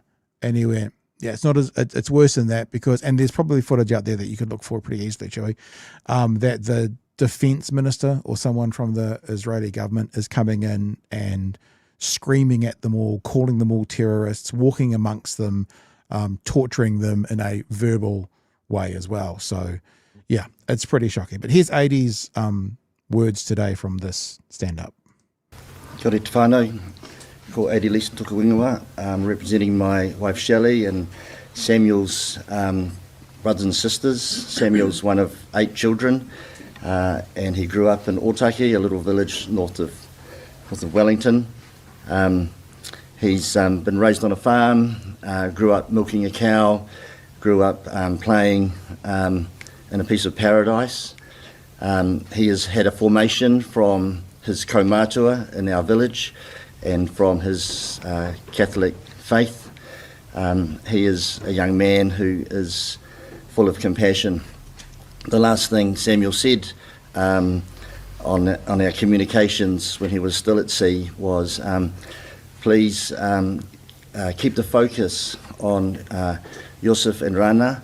When Palestinians come into Israeli jails, they suffer a great deal. Please keep the focus and the eyes of the country on them. I am very worried about Samuel as he sits in a cell right now, in a cage, crammed in with many other people. He probably has injuries. So sorry to interrupt him, but just so you know, and this has been broadcast by the media outlets, but 80 told me this on Saturday night. You can go back and have a look at that interview. I apologise about the audio quality for the interview from Saturday night. We had to go with what we had. New Zealanders don't have a consulate in the region, but the English or the British got into the prison. And when the British got in, they had the ability to go around all the Commonwealth detainees. So the British got to Samuel, and that's where 80's getting this information from. He doesn't say it in this. I know it's been well publicised now. We did it on Saturday, that the message that Sam had for his mum was he wanted nachos for dinner when he came home. But all the information that he's now saying is from whatever the equivalent of MFAT in the UK is, from them to our MFAT to 80. So it's a pretty reliable source. And one of the things I am seeing online today when I've put clips up is people just saying, no, that's not true. To which I've gone, well, here's my line for my statement. Where does your nuh-uh come from? And then they obviously don't respond because they don't have a response to nuh-uh. So this stuff that 80's talking about now, that's where the information's come from. That's how he knows. Crammed in with many other people. He probably has injuries on his wrists from being zip-tied. He has been without water and legal representation. What I'm really worried about is Samuel having his heart broken. He has got so close, they've all got so close to that beach, and all of those supplies that they have been carrying and organising for all these many weeks got so close, and now they've all been spoiled, they've all been taken. And I think Samuel was, I'm so worried for him because I know his heart, I know my son, and his heart will be breaking because he failed. He failed. The ships didn't land and the supplies didn't get through. He spent the early part of this year with 3,000 other ordinary people trying to walk across the Sinai desert, carrying milk powder, carrying supplies. Day after day, they tried to get across that desert and got turned back again and again, and they failed. And so he's sitting there now, and he's looking at the wreckage of all his efforts, and I'm worried he's heartbroken. I'm also worried that he's heartbroken because the country that he loves, he is ashamed. He's ashamed of his leaders. He's ashamed of his country. When faced with the choice of supporting the Palestinians in the middle of a genocide and a starvation and amongst all these war crimes, our government is choosing to support and offer comfort and legitimacy to the Zionist regime. Our government is choosing the nation of Israel over the most vulnerable and persecuted people in the region. And I think that is going to be heartbreaking for Samuel. And he has to come back, and he has to come back to his home, and he won't know it, he can't recognise it, because this is not the country he thought he belonged to. And I fear for that. A heartbreak is a very difficult thing to heal. Not long ago, I don't think he knew how to spell the word genocide. And now he's in a position to school our leaders on the subject. Our leaders who have no idea, who willingly refuse to accept what we're all seeing on our television screens night after night. The heartbreaking images of a nation that has suffered the explosives equivalent to 2 atomic bombs. It has been annihilated, and our country's leaders are looking the other way. I'm worried for Samuel. I don't know how Israel comes back from. How do you come back from genocide? All I know is what we can do, and we can call on our government to stop associating, stop sporting cultural or business ties with this regime. This regime is a pariah, it's a killer, it's a breaker of all international laws, and it is a rogue state. We've been told for so many years that Israel is a beacon of light. Now it is a beacon of genocide. I want to apologise for things that I genuinely got wrong. It is a beacon of war crimes and mass murder. And it needs to be called out, it needs to be shamed, and it needs to find a way back. Israel has repented in the past. They've got a long story of repenting from all of their failures. That is the future that they have ahead of them. But we have to play our part, and our part is to be strong and stand firm with the Palestinians in the West Bank and Gaza and all of the thousands illegally locked up in jails. I ask that Samuel can come home as quickly as possible to be reunited with all his family. We miss him so much, and we pray for his safety along with the safety of Youssef and Rana and all of the participants in the Sumud flotilla. So there you go. I mean, there was no need to interrupt that. Wow. Yeah. Let me just say something as well. I don't have the audio or the video for it, but I was watching Hassan Abi in the weekend, and he quoted Omar Alakad. I don't know too much about Omar. I'm going to go and do a bit of research. I think he's an academic in the region. And this is what Omar said. He said, one day we will all have been against this. One day. And it's a little bit like try and find someone in the public realm today who says, yeah, I was for South Africa in the 1981 Springbok tour because they were on the wrong side of history. Today, we are all against what the ideas were of 1981, even though we know that it sort of split the country in two. So you're of adult age in 1981, you had a 50% chance of being on the wrong side of history, give or take. But as this, and I'm saying academic, I'm sorry if that's not the right one, but as Omar has said, and I'll say it again, one day we will all have been against this. One day. I just think that's a fascinating conversation. There is other bits that I want to play Chewie, but I've had the privilege of spending a fair amount of personal time with 80 in the years gone by. So I'll give you the response to this if you want it. My whole thing with the flotilla is I've seen comments of, oh, they shouldn't have gone. They should have known what was going to happen because it happened last time. What did they think that they were going to change? It's all hopeless, all of that sort of stuff.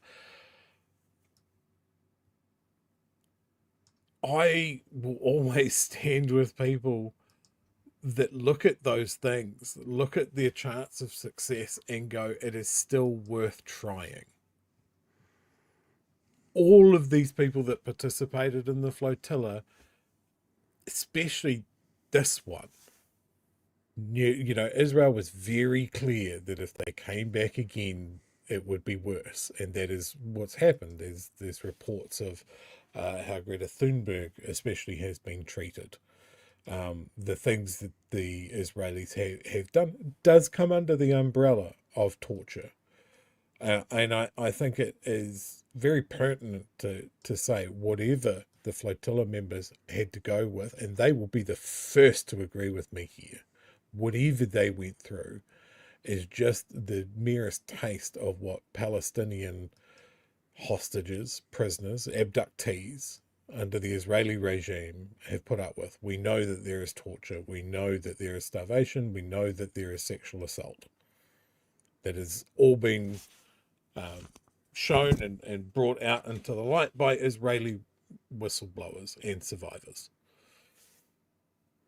But these guys did it anyway. Yeah. They decided that to sit here and maybe go to the protest or put something online or even email our representatives and say we're not doing enough was not enough for them.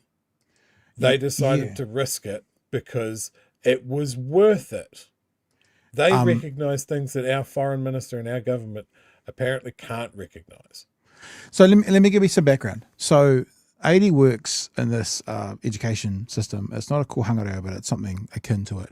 And one of the things they do is everyone who graduates it ends up graduating it with a tiny home, because a part of their education is they teach building skills and stuff. And so when they all get done, they graduate and they have a tiny home at the end of their graduation. Obviously, that goes on through 80 and his family, because my understanding is Sam had a tiny home and he sold it to do some fun things. And he was in Morocco at the time. He was basically doing a bunch of stuff in Morocco, you know, not just holidaying, doing stuff that you would expect someone to be on the flotilla to do. And he got the call while he was in Morocco to come to, no, that's not true. Sorry. He saw that this flotilla was happening. No, that's not true either. 80 said it there for a second. There was a group of them that were trying to traverse across the desert with milk powder, and they keep getting turned back. They were trying to go, is it the Rafah Gate, the one in the south by Egypt? Yeah. They were trying to go to there and deliver milk powder, and they keep getting knocked back and knocked back and knocked back. And then I think he heard about the flotilla, and he applied for it. And he put as his references Nikki Hagar and John Minto, because 30,000 people applied. 30,000 people applied to be on this flotilla. And apparently John Minto and Nikki Hagar were both contacted and said, you know, tell us about Sam. And they gave him the thumbs up and he got on the flotilla. And so that's his story, how he went there. It wasn't like this will be a bit of fun. He was off in the world doing things. And then he had to go through a pretty stringent selection process. And he got speaking of Mr. Luxon and go and get a job, he got the job to be on the flotilla, and he was on the flotilla, and this is where they're at now. Let's play the next part of this, and the next part of this is actually just Chloe's message. And I'm going to play two parts of Chloe's message. One is this part here where she delivers a smackdown like the likes of which are rarely seen, because what she does is just constantly comes back to what is legal and what is illegal, who was committing crimes, who was not committing crimes, and then links it back to how can the government not be doing more for the victim of criminal activity, who is obviously Sam and his two counterparts, the 3 New Zealanders. They're the victims of crime. They didn't break any laws. And then there's another bit I want to put at the end, because there are some words at the end of this, like last 30 seconds, which are, when I say are chilling, I don't mean like, oh, it sounds a bit bad. It's like the ramifications of the movement that's coming together now, and the words that Chloe uses at the end, not of this first clip, but I'll play it for you. The word that she uses at the end is like,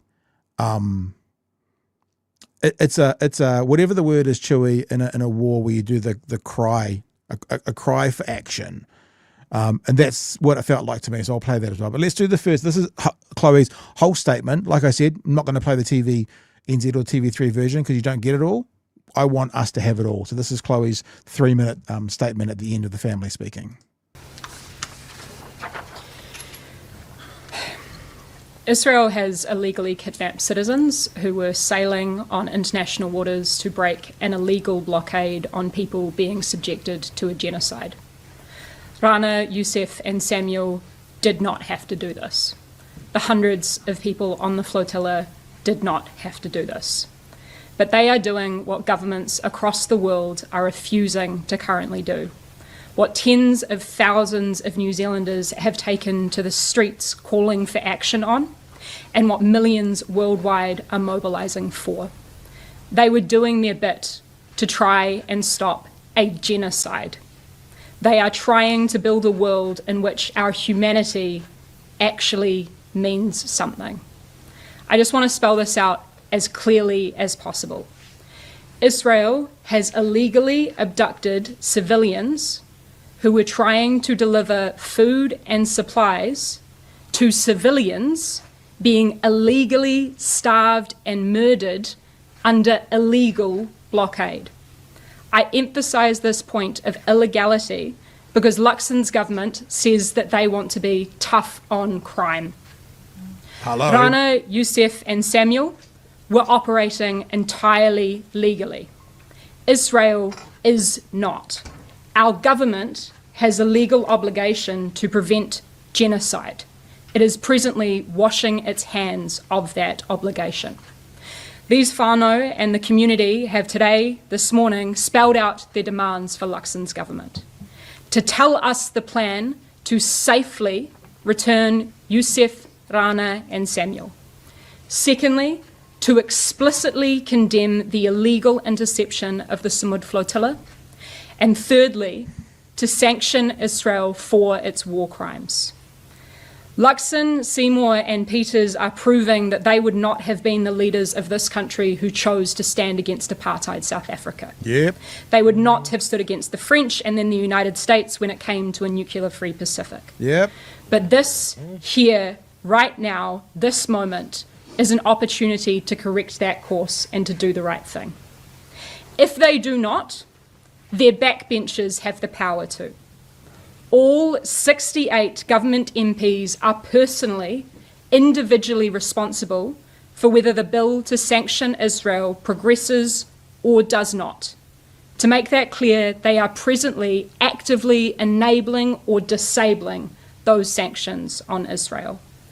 We need just 6 of 68 government MPs to sign their support, and we get that bill onto the floor of the House.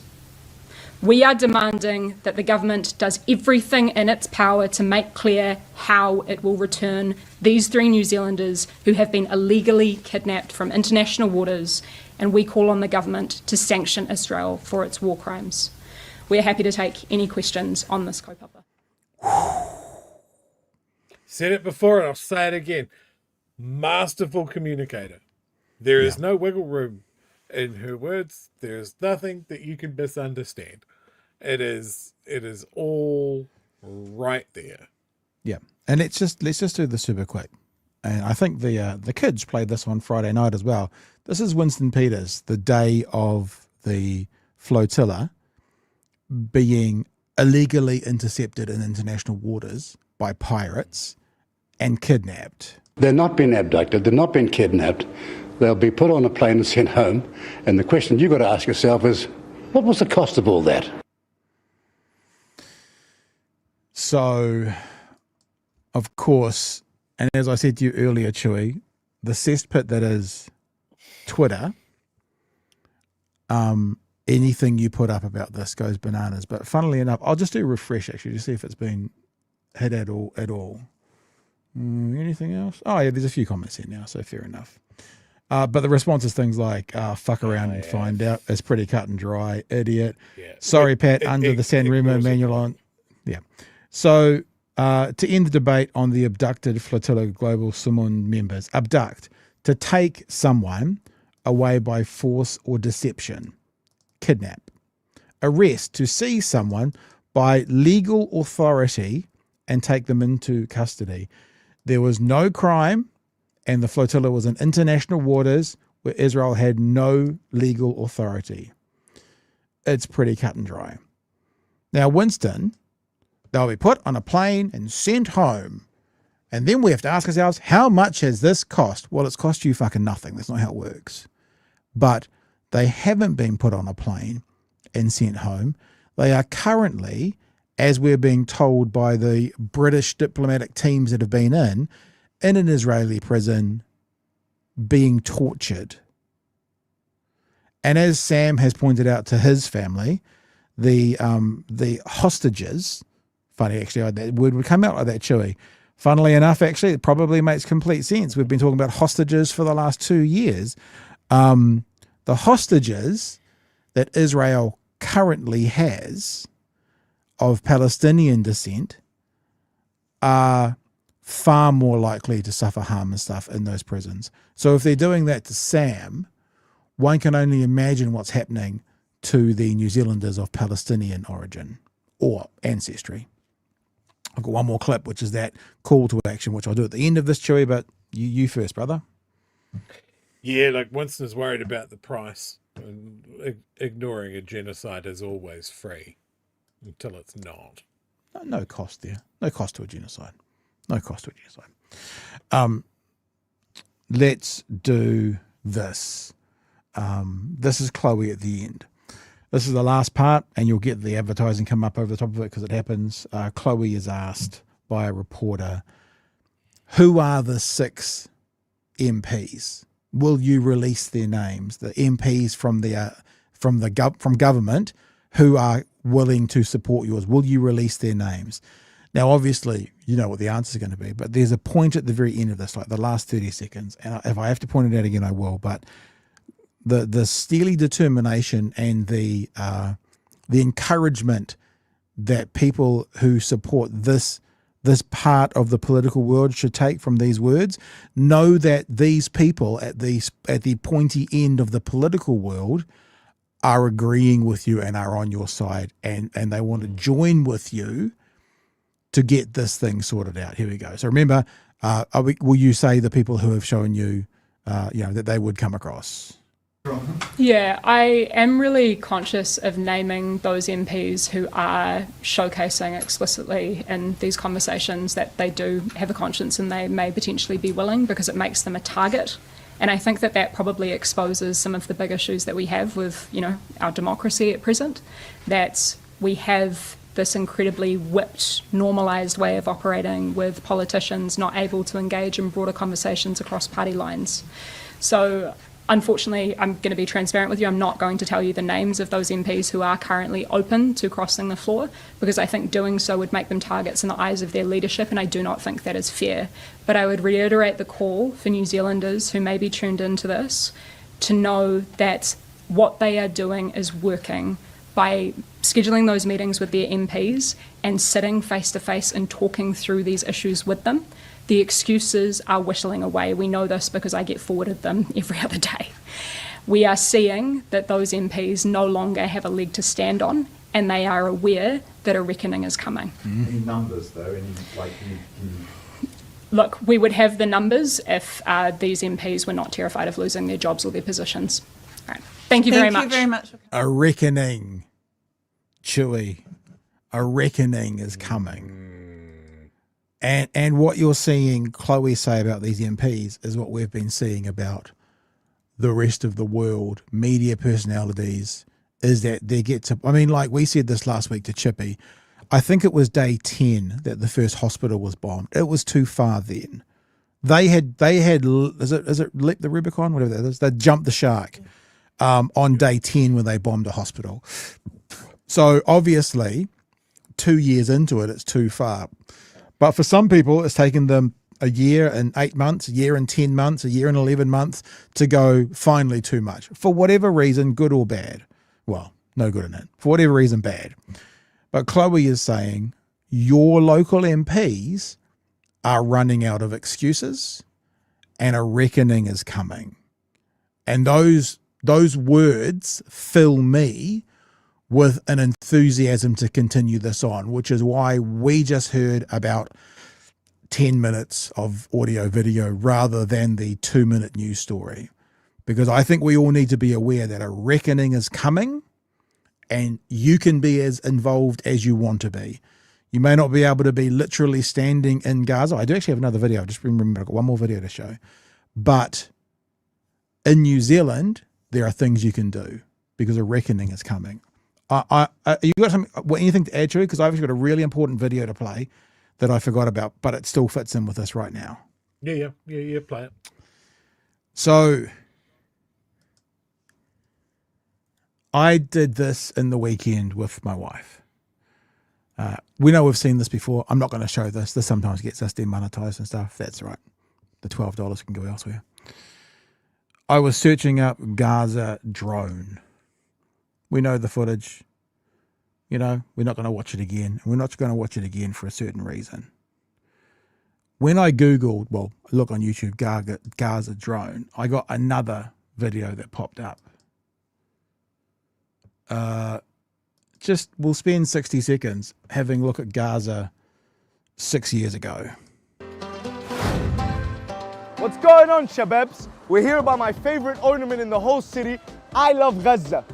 Obviously, if you've seen Gaza in the headlines, it's all about wars, a year-long massacre, and a siege. But it's not all doom and gloom here in Gaza. We're spending the day to show you the best 5 things to do and the best 5 places to go. We don't really need to hear the thing. I just want you to look. I just want you to have a look at Gaza. Oh, look, it's 6 got a years ago. Skyline. But I sat there and watched this and I was like, every single one of those buildings, every single height, rise, the mosques, the parks, the hospitals, they're all gone. All of them. After that, we got stuck in a bit of a rabbit hole and we went on to Google Earth and you can see where this is now gone. This mosque is right by the water. Everything's gone.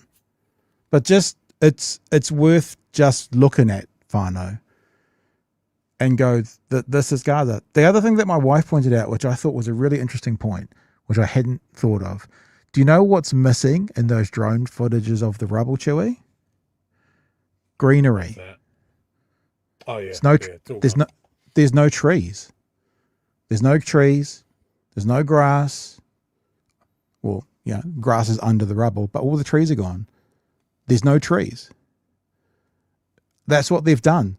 They've not only bombed the buildings, they've not only bombed the hospitals, they've not only then sent soldiers into the hospitals to destroy any leftover equipment, they've not only killed likely hundreds of thousands of people, but they've killed fucking everything. There's no trees. This is the university. This is where he's sitting right now. And obviously 6 years ago. Gone. Yeah, university's the gone. library. So this was a key part of it. It's like when you're talking about a genocide, it's very easy to focus on the human cost and the actual people being killed. But a big chunk of a true genocide is the erasure of that people's history, culture, records, achievements, monuments. You're trying to scrub a people away. And when they talked about hospital records, civil records, the library of the university in Gaza being burned, for me at that point, I was like, this is a systemic genocide. They know exactly what they're doing. It's the British war cemetery. And it's just, I'm we've seen that other video, numerous times, but I was almost more shocked to see this video because this was 6 years ago. It's just unfathomable what's happened. Here we go at the end. It's a city. It's a city with buildings and shit. Now, as we've showed you numerous times, as far as the eye can see, is rubble, quite literally. Whereas perhaps on a day gone by, I mean, that could be Miami. It's gorgeous. Not saying that there's nothing wrong, never been anything wrong. Everything was fine, everything there's happening good. But that was 6 years ago. That's what they want. It's good beachside property. And it's like this is what it's going to be. Like, it frustrates me. There is, what's the guy's name? We've said this before. That's where the bomb landed. Right, literally right there. Literally the crater where the bomb landed. And like I said, just have a look at those wide shots. You find me some greenery. Yeah. I was more than taken aback. So I wanted to include that in our conversation tonight about those Gazan families, the New Zealand families, Palestinian origins, Kiwi boys as well, standing up for Gaza and what was. And I'll say this again, not to belabor this point here, but a 4-story building. Think about a 4-story building. A 4-story building, 5-story building, that might take 2 years to build a 4-story building. What if you've got 10,000 of them to build? I mean, honestly, how can that ever, ever, ever be lived in again? How can someone live there ever again? What if you've got 5,000 4-story buildings and 100,000 2-story buildings to build? And at one stage, just a mere 6 years ago, which probably also means 4 and 5 and 3 years ago, it looked like that. Now, at that time, Gaza was still under blockade, or was some sort of blockade and heavy restrictions from Israel, right? Everything that was built there had to come in. All the construction equipment, concrete, all of that sort of stuff had to get through the Israeli perimeter. All of that effort. And it's all gone. It is easier to destroy than it is to build in every case. And they have systematically gone through building every hospital. Remember the first hospital? And they're like, it's a mistake. Where are the missiles come from? We think they're Hamas missiles. Who would, there's justification. Now they don't even bother. Don't even bother. Look, what I was trying to think of, like, some people will know this artist. There's a musician called Jesse Wells, who is very, very good. Reminds me of a modern Bob Dylan almost. But he has a song called War Isn't Murder. And it's a great song, and I urge people to go out and give it a look if you're not familiar with it. But there is a verse in that stuck out when I first heard it. If war isn't murder and good men don't die, so in a short 20 years when you vacation the strip, don't think about the dead, have a nice trip. And that I think is the aim. Israel want the land, people want to develop it. It's prime beachside real estate. And how much has to be built on top of that, those bodies, those bone fragments, absolute years of horror before you can maybe have a nice afternoon on the beach and not be haunted for the rest of your fucking lives. Welcome back, Chewie. Yeah, no, the world's good. Nice light one to start off. Look, I'm going to end on something a bit more joyful. Well, let me finish. Let me wrap up first. Let me wrap my stuff up because there's a couple of other things to say. I am going to mention this one more time, and I'm sorry, it does feel weird doing this again, but we've had communication from one of our whānau who wants to remain nameless, that they will match any donation we make up to $500.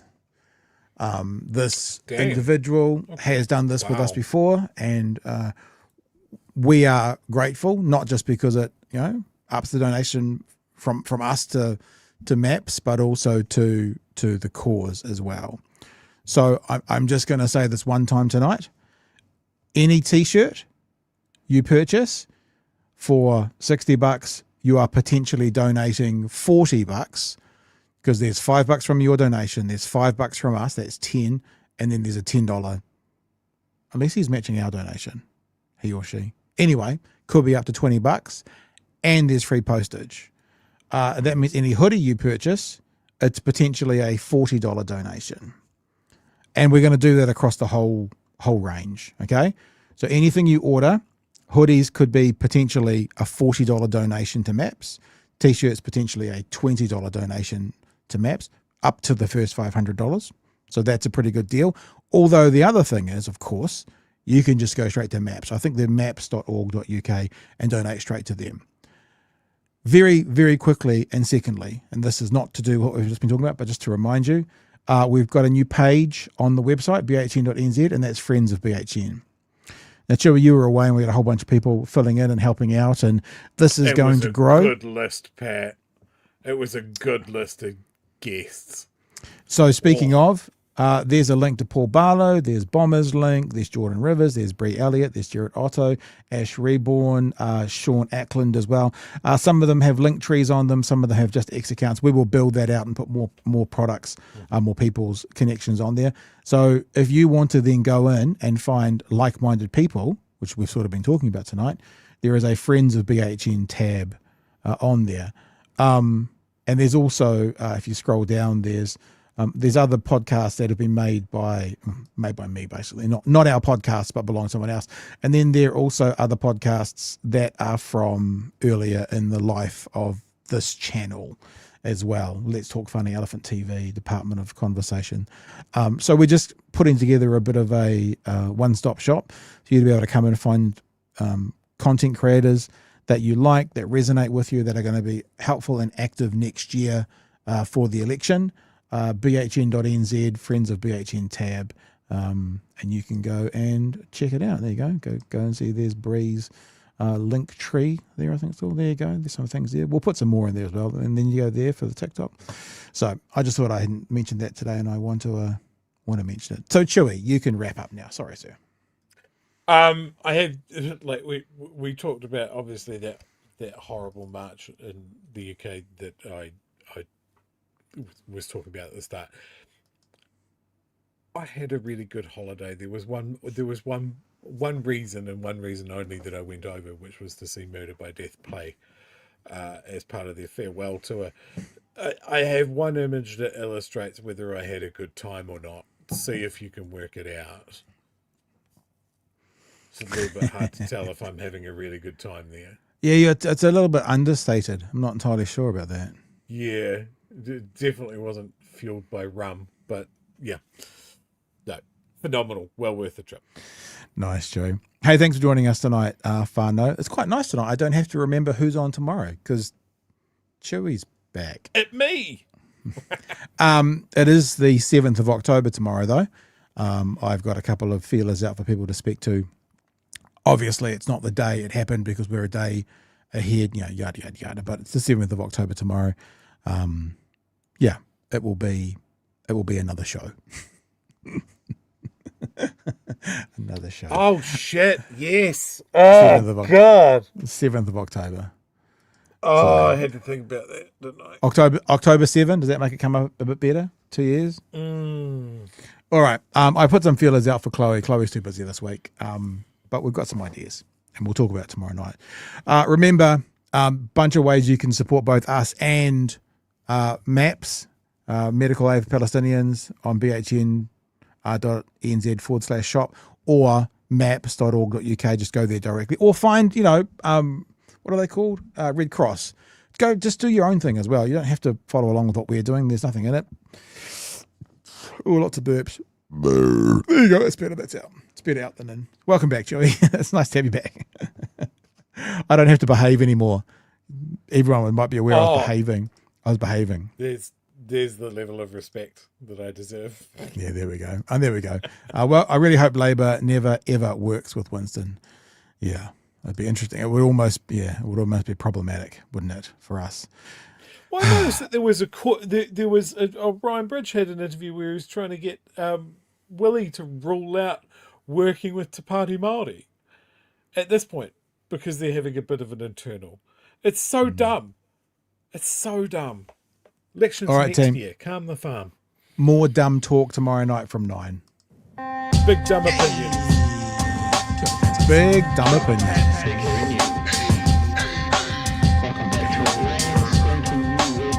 Help us settle a debate, whether it be thoughtful or funny, even if we're all creatures of hate. It's a fine line that we're walking together. For better, push aside the temptation to berate. Let's take a note of the corners we stand in. As many points as the hairs on my chinny chin chin. When the news that we're watching is hairy, knowing all the things that we need to be wary of. Like the rich have the hand out for rewards, while the many have to work out what they can't afford.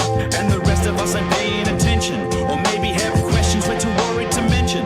Other media is still dwelling on trivial facts, vetting peas from the rice and the mice from the rats, and picking and choosing a warpath to run, linking ourselves with the hill to die on. It's gotta come down to a welcoming vibe, with an A and a self and a higher in mind.